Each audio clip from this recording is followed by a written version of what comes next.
Guys, pag-usapan natin na ang di lahat ng magandang anyo. Yun ang tunay na anyo. Episode 2. Guys, hindi naman natin nila lahat.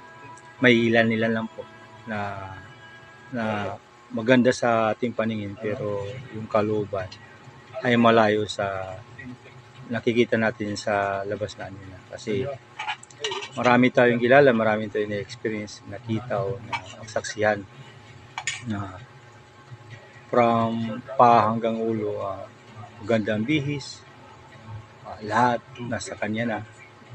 Pero yung kanyang pag-ugali, yun po yung hindi maganda doon.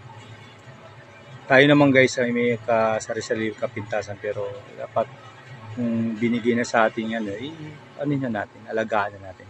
Kasi opportunity lang yun natin yan dito eh. Hindi naman yan forever na ganyan ka. Sana maging aral po doon sa, alam nyo naman yun, posible hindi nyo na sa sarili nyo na ganun naging ugali natin. Kaya natin, respetuhin natin ang bawat isa at individual. Hindi po natin na dahil mahirap lang ay ganun na pwede. Hindi po.